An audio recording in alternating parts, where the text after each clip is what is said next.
மெட்ராஸ் உயர்நீதிமன்றத்தினுடைய அலுவலக உதவியாளர், மசால்ஜி, cleaner, gardener இந்த மாதிரி பணியிடங்களுக்கு விண்ணப்பிச்சு எழுத்து தேர்வு முடிச்சுட்டு அதுக்கு பிறகு செய்முறை தேர்வு முடிச்சு அதுக்கப்புறம் நேர்காணலும் போய் அட்டன் பண்ணிட்டு வந்திருக்கிறவங்களுக்கு இன்னைக்கு ரிசல்ட் டிக்ளேர் பண்ணியிருக்கிறாங்க.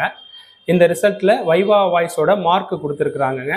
அந்த மார்க் ரேஷியோவில் நீங்கள் மினிமம் ஒரு 30 மார்க் உங்களுக்கு போட வேண்டியது. அதில் பார்த்தீங்கன்னா ஒரு 12 மதிப்பெண் எடுத்திருந்தாலே இதில் நீங்கள் தேர்ச்சி பெற்றதாக அர்த்தம்.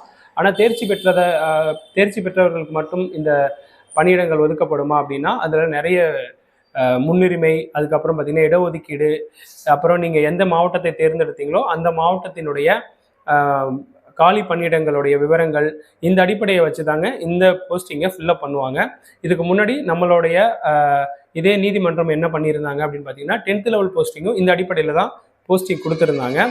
அந்த 10th லெவல் போஸ்டிங்கில் நம்ம மாணவர்களே கிட்டத்தட்ட 22 பேர் போஸ்டிங் போயிருக்கிறாங்க.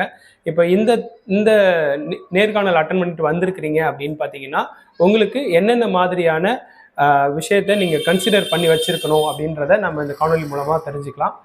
என்ன பண்ணணும் அப்படின்னு பார்த்தீங்கன்னா, நீங்கள் எழுத்து தேர்வில் எவ்வளோ மதிப்பெண் வாங்கியிருக்கிறீங்க, அதுக்கப்புறம் செய்முறை தேர்வில் எவ்வளவு, அதுக்கப்புறம் இந்த நேர்காணலில் எவ்வளோ மதிப்பெண் வாங்கியிருக்கீங்க அப்படின்னு பாருங்கள். இந்த 3 மதிப்பெண்களையும் கூட்டுங்க. இதை வந்து 200க்கு எவ்வளோ வருது அப்படின்னு பாருங்கள். அந்த 200க்கு நீங்கள் இப்போது நம்ம 200 மதிப்பெண் எடுத்துருக்குறோம் அப்படின்னு வைங்களேன். அதாவது மொத்த மதிப்பெண்கள் இதில் 200. ஸோ 200க்கு நீங்கள் ஒரு 157 மதிப்பெண்கள் வருது. ஒரு உதாரணத்துக்கு சொல்கிறேன், 157 மதிப்பெண்கள் வருது. இதில் நான் வந்து பார்த்தீங்கன்னா வேலூர் மாவட்டத்துக்கு அப்ளை பண்ணியிருக்கிறேன், அதில் நான் ஓஏ அப்ளை பண்ணியிருக்கிறேன், இல்லை மசால்ஜி அப்ளை பண்ணியிருக்கேன் அப்படின்னா என்னுடைய கம்யூனிட்டி என்ன அப்படின்னு பாருங்கள். நீங்கள் அப்ளை பண்ணதோட கம்யூனிட்டி எம்பிசியா, பிசியா, அல்லது எஸ்சிஎஸ்டியில் வரீங்களா, இல்லை எஸ்சிஏல வரீங்களா அப்படின்னு பாருங்கள். இந்த கம்யூனிட்டி ரிசர்வேஷனில் உங்களுக்கு எவ்வளோ போஸ்டிங் இந்த ஓஏவில் இருந்துச்சு, மசால்ஜியில் இருந்துச்சு, கிளீனர், நீங்கள் என்ன போஸ்டிங் அப்ளை பண்ணீங்களோ அதில் எவ்வளோ காலி பணியிடங்கள் இருக்குது அப்படின்னு பாருங்கள். அதை வந்து நீங்கள் இப்போ என்ன பண்ண வேண்டியது இருக்கும் அப்படின்னா, நேர்காணலுக்கு பிறகு இந்த நேர்காணலே பார்த்தீங்கன்னா 1:3 or 1:5 அப்படின்ற இந்த ரேஷியோவில் தான் எடுத்துருந்துருப்பாங்க. அதனால என்ன நடந்திருக்கும் அப்படின்னு பார்த்தீங்கன்னா, இதில் உங்களுக்கு முன்னாடி யாரெல்லாம் அந்த மதிப்பெண் வராங்க அப்படின்னு பாருங்கள். உங்களுக்கு முன்னாடி யாரும் இல்லைன்னா உங்களுக்கு அந்த போஸ்டிங் கிடைப்பதற்கு நிறைய வாய்ப்பு இருக்கும். உங்களுக்கு முன்னாடி சில பேர் இருக்கிறாங்கன்னா அவங்களுக்கு அந்த போஸ்டிங் போகிறதுக்கு தான் வாய்ப்பு இருக்கும். ஸோ இந்த அடிப்படையில் தான் இந்த போஸ்டிங்கை நிரப்புவாங்க. இந்த போஸ்டிங்கிறது வெறும் மார்க்கை மட்டும் வச்சு இல்லைங்க. நீங்கள் வந்து உங்களுடைய ரிசர்வேஷன்ஸ், நீங்கள் என்னென்ன ரிசர்வேஷன்ஸ் கேட்டகரியில் வரீங்கன்னு பார்த்துக்கணும். அதுக்கப்புறம் உங்கள்கிட்ட அந்த எக்ஸ்ட்ரா கரிக்குலர் ஆக்டிவிட்டீஸில் சர்டிஃபிகேட்ஸ் சிலது இருந்திருக்கும் உங்கள்கிட்ட. அதுக்கு வந்து முன்னுரிமைன்னு சொல்லியிருந்திருப்பாங்க. அந்த முன்னுரிமை அடிப்படையில் உங்கள்கிட்ட என்னென்ன இருந்தது அப்படிங்கிறத கன்சிடர் பண்ணிக்கோங்க. ஸோ இந்த அடிப்படையில் தான் இந்த போஸ்டிங்காக இப்போ அடுத்து இதில் என்ன ப்ராசஸ் நடக்கும் அப்படின்னு பார்த்தீங்கன்னா, செலக்டட் கேண்டிடேட்ஸோட ஷார்ட் லிஸ்ட் அப்படின்னு ஒன்று கூடிய சீக்கிரம் ரிலீஸ் பண்ணுவாங்க. அந்த ஷார்ட் லிஸ்ட்டில் யார் யாருக்கு போஸ்டிங் போட்டிருக்கிறோம், அந்த போஸ்டிங்கில் யார் யார் என்னென்ன போஸ்டிங் எந்தெந்த டிஸ்ட்ரிக்ட் கோர்ட்டுக்கு வந்திருக்கு அப்படின்ற ஒரு கூடிய சீக்கிரம் ஒரு ஷார்ட் லிஸ்ட் ஒன்று போட்டுருவாங்க. அந்த ஷார்ட் லிஸ்ட்டை வச்சு தான் நம்ம என்ன சொல்ல முடியும் அப்படின்னா, இந்த ரெஜிஸ்டர் நம்பர்ஸ் நிறைய இருக்குது பார்த்தீங்களா, இதில் யார் யாருக்கு போஸ்டிங் இருக்குது அப்படின்றத நம்மளால் ஃபைண்ட் அவுட் பண்ண முடியும். அந்த லிஸ்ட்டும் கூடிய சீக்கிரம் அவங்க போட்டுருவாங்க.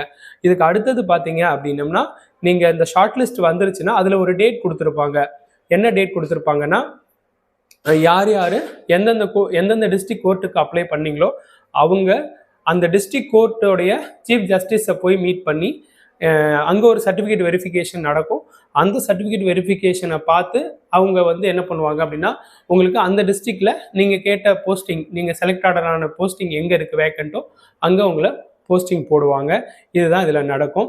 இதில் சில பேருக்கு மார்க் வந்து கொஞ்சம் கம்மியாக வந்திருக்கலாம் அப்படின்னு வருத்தப்படலாம். அதுக்காக நம்ம அடுத்தடுத்த முயற்சியை கைவிட வேண்டாம். அடுத்தடுத்த முயற்சியை பண்ணுங்கள். இதே நேரத்தில் இன்னொரு ப்ராசஸையும் நீங்கள் நினச்சிக்கோங்க.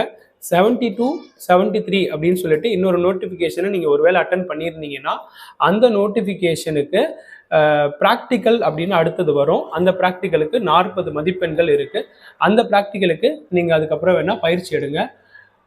இப்போ இதில் வந்து நான் வந்து நல்லா தான் பெர்ஃபார்மன்ஸ் பண்ணினேன், எனக்கு ஏன் மார்க் குறைவாக இருக்குது அப்படின்னு பார்த்தீங்கன்னா, இதில் அவங்க 8th லெவல் போஸ்டிங் அப்படின்றதுனால இதில் என்ன நடந்திருக்கலாம் அப்படின்னு பார்த்தீங்கன்னா, அவங்க குவாலிஃபிகேஷன் அடிப்படையிலையும் சில பேருக்கு மதிப்பெண்களை குறைச்சிருக்கலாம். அதுக்கப்புறம் சில பேருக்கு அன்ஃபார்ச்சுனேட்டாக அந்த இறுதி நாட்களில் நேர்காணல் நடந்திருக்கும். ஜட்ஜஸ் வந்து கொஞ்சம் டயர்டாக இருந்திருக்கலாம். அதனால உங்கள்கிட்ட நிறைய கேள்விகள் கேட்காம மதிப்பெண்கள் கொடுத்துருக்கலாம். ஸோ அதனாலையும் மதிப்பெண்கள் குறைவாக இருந்திருக்கலாம். இந்த ஒரு காரணங்களால் உங்களுக்கு தள்ளி போயிருக்க வாய்ப்பு இருக்குது. இருந்தாலும் இந்த துறை வந்து உங்களுக்கு மற்ற துறைகளை விட வேலை வாய்ப்பை நல்லாவே கொடுக்குற ஒரு துறை தான். அதனால இதில் அந்த 72, 73 நோட்டிஃபிகேஷனுக்கு வேணால் அடுத்தது நீங்கள் ட்ரை பண்ணுங்கள். ஸோ இப்போ இதில் அடுத்த ப்ராசஸாக இதோட ஷார்ட் லிஸ்ட்டை ரிலீஸ் பண்ணி உங்களுக்கு திரும்ப உங்களோட டிஸ்ட்ரிக்ட் கோர்ட்டுக்கு நீங்கள் சர்டிஃபிகேட் வெரிஃபிகேஷனுக்கு போகிற மாதிரி பண்ணி அதுக்கப்புறம் உங்களுக்கு போஸ்டிங் அலாட் பண்ணுவாங்க. இந்த ப்ராசஸ்லாம் இப்போ இனிமேல் எலெக்ஷன் இருக்குன்றதுனால இப்போ இந்த லிஸ்ட்டு விட்டுட்டாங்க. உங்களில் யார் யார் வேலைக்கு போகிறீங்கன்ற ஒரு லிஸ்ட்டு உங்களுக்கு தெரிஞ்சிருக்கும்.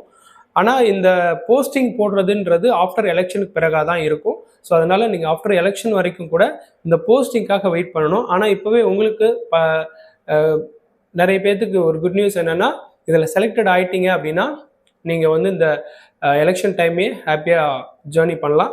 சில பேர் வந்து இதில் நம்ம ஃபெயிலியர் ஆகிருக்கிறோம் அப்படின்னு ஃபீல் பண்ணிங்கன்னா அடுத்தடுத்து இதே கோர்ட்டு துறையில் ஒரு வருஷத்தில் 1-2 கால்ஃபர் வந்துக்கிட்டு தான் இருக்குது. அந்த கால்ஃபருக்காக உங்களை நீங்கள் தயார் பண்ணுங்கள்.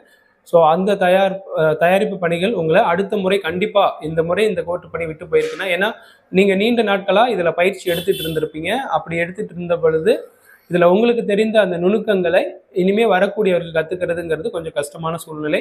அதனால் உங்களுக்கு தெரிஞ்ச நுணுக்கங்களை வச்சு அடுத்த முறை இதில் ஃபெயிலியர் வரக்கூடாது அப்படிங்கிற ஒரு மனப்பான்மையோடய நீங்கள் வந்து இதில் அடுத்த கட்ட நகர்வை நோக்கி நகரலாம் அப்படின்றது தான் நம்ம சொல்லிக்கிறோம். ஸோ அதனால் இதில் யார் யாருக்கு நல்ல மதிப்பெண்கள் வந்திருக்குதோ அவங்க கூடிய சீக்கிரம் பணிக்கு போகிறதுக்கு நம்ம பயிற்சி மையம் சார்பாக வாழ்த்துக்களை தெரிவித்துக் கொள்கிறோம். இதுபோல் அடுத்து ஒரு பயனுள்ள காணொலியோடு சந்திக்கிறேன். நன்றி, வணக்கம்.